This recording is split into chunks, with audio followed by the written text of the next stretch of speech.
Bismillahirrahmanirrahim. Assalamualaikum warahmatullahi wabarakatuh. Hai Ananda, bagaimana kabarnya? Mudah-mudahan sehat selalu ya, tetap jaga kesehatan. Baiklah, ini adalah pertemuan pertama kita di semester genap ini. Materi kita yang pertama adalah iman kepada qada dan qadar Allah. Dan sebelum kita memulai pembelajaran, ada baiknya kita berdoa bersama-sama. Bismillahirrahmanirrahim. Rabbis rohli sadri wa yassirli amri wahlul uqdatam min lisani yafqahu qawli. Rabbi zidni ilma warzuqni fahma. Amin. Baiklah, kita akan memulai dengan pengertian iman kepada qada dan qadar Allah. Pertama, pengertian iman. Iman adalah keadaan atau suasana hati yang percaya sepenuhnya tanpa keraguan sedikit pun untuk meyakini kebenaran kekuasaan Allah Subhanahu wa taala. Jadi iman ini tidak hanya percaya di dalam hati dan diucapkan secara lisan, tapi juga dibuktikan dengan perbuatan. Itulah yang disebut dengan percaya. Kemudian, qada. Qada adalah ketentuan atau kepastian yang datangnya dari Allah Subhanahu wa taala terhadap segala sesuatu sejak zaman azali, yaitu sejak zaman sebelum sesuatu itu terjadi. Sedangkan qadar adalah ketentuan-ketentuan Allah Subhanahu wa taala yang pasti berlaku bagi setiap manusia sesuai dengan ketentuan yang telah dipastikan oleh Allah Subhanahu wa taala. Kalau qada tadi adalah ketentuan, hanya berbentuk ketentuan saja sebelum kita ada. Artinya sejak zaman azali, sebelum kita ada, itu sudah ada ketentuan Allah.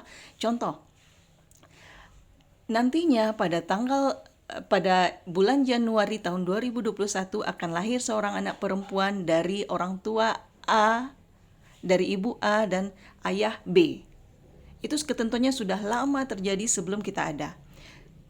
Kemudian, ketika datang bulan Januari tahun 2021, lahirlah seorang anak perempuan dari ayah A dan ibu B. Dan itulah yang disebut dengan qadar, perwujudan dari ketentuan Allah tadi. Oke, berikutnya adalah dalil tentang iman kepada qada dan qadar Allah. Yang pertama adalah Quran Surat Ar-Ra'd ayat 8. Dan segala sesuatu ada ukuran di sisinya. Kemudian surat Al-Furqan ayat 2. Dan dia menciptakan segala sesuatu lalu menetapkan ukuran-ukurannya dengan tepat.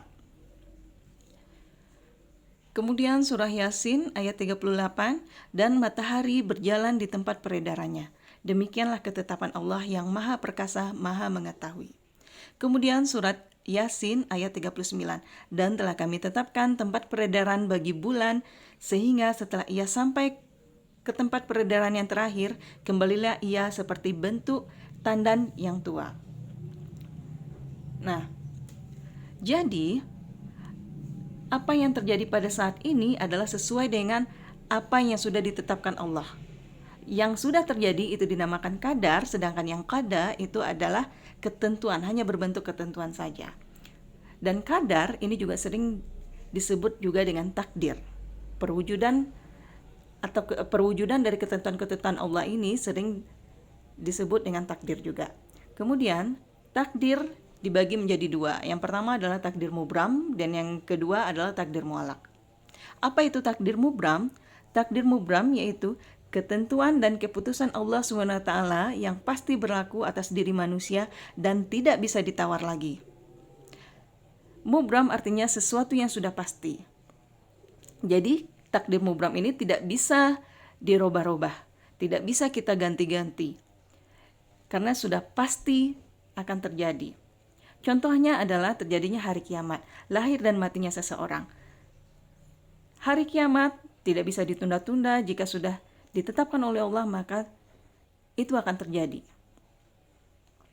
Kemudian juga lahirnya seseorang, tidak bisa kita tunda-tunda, atau matinya seseorang. Tidak bisa kita besok saja matinya, tidak bisa, karena itu sudah ketentuan yang pasti, mubram. Dalam surat dalilnya yaitu dalam surat Al-Fussilat ayat 47. Kepadanya lah ilmu tentang hari kiamat itu dikembalikan. Tidak ada buah-buahan yang keluar dari kelopaknya dan tidak seorang perempuan pun yang mengandung dan yang melahirkan, melainkan semuanya dengan sepengetahuannya. Kemudian takdir yang kedua adalah takdir mu'allaq. Jika takdir mubram itu adalah takdir yang tidak bisa dirubah, Maka takdir mu'alak adalah ketentuan Allah yang masih bisa diubah melalui usaha, doa, dan tawakal.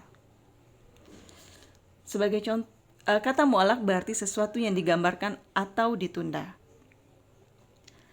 Dalilnya adalah dalam surat Ar-Ra'd ayat 11, sesungguhnya Allah tidak akan mengubah keadaan suatu kaum sebelum mereka mengubah keadaan diri mereka sendiri. Apa contohnya? Contohnya ialah kalau kita ingin pintar, kita ingin juara, maka kita dapat mengusahakannya.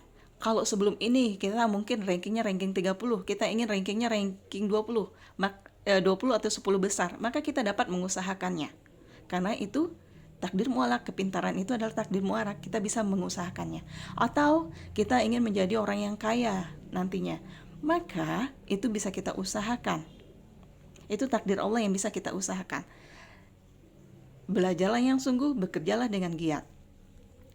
Takdir mubram tidak bisa dirubah, pasti. Selain dari contoh kiamat, lahir dan matinya seseorang, juga jenis kelamin seseorang. Jika seorang terlahir sebagai perempuan, ya dia tetap perempuan, tidak boleh dirubah. Ketika seseorang dilahirkan sebagai laki-laki, maka dia tetap laki-laki, tidak boleh dirubah. Kalau dia mengubahnya melalui operasi dan lain sebagainya, maka tentulah dosa baginya, dosa besar baginya. Jadi jangan pernah melakukan hal tersebut, karena itu merupakan ketentuan Allah yang tidak bisa dirubah. Sudah pasti. Berikutnya, hikmah seorang muslim beriman kepada qada dan qadar Allah. Kalau kita beriman kepada qada dan qadar Allah, maka kita akan semakin mendekatkan diri kita kepada Allah Subhanahu wa taala. Kemudian akan mendidik manusia untuk senantiasa untuk berusaha dan berikhtiar. Karena kita tahu bahwa takdir itu, qadar Allah itu ada yang bersifat mu'alak, yang bisa diusahakan. Kemudian mendidik manusia untuk senantiasa sabar dan bertawakal. Yang keempat, mendidik manusia untuk tidak bersikap sombong dan takabur. Berikutnya adalah perilaku yang mencerminkan iman kepada qada dan qadar Allah. Pertama, perilakunya adalah senantiasa menjalankan perintah Allah SWT dan menjauhi serta meninggalkan segala larangan Allah SWT. Kemudian yang kedua, senantiasa berusaha dan bekerja secara maksimal. Yang ketiga, senantiasa tawakal kepada Allah SWT secara menyeluruh dan berdoa. Yang keempat, senantiasa memperhatikan dan merenungkan kekuasaan dan kebesaran Allah SWT. Yang kelima, senantiasa bersabar dan tabah dalam menghadapi cobaan. Nah, sampai di situ pembelajaran kita. Jika ada yang ditanyakan, boleh kirimkan pesan. Jika ada yang diragukan, kirimkan pesan di WA Group. Sekarang tugasnya adalah buatlah peta konsep dari materi tadi. Isi dari peta konsep itu adalah iman kepada qada dan qadar Allah. Apa itu pengertiannya?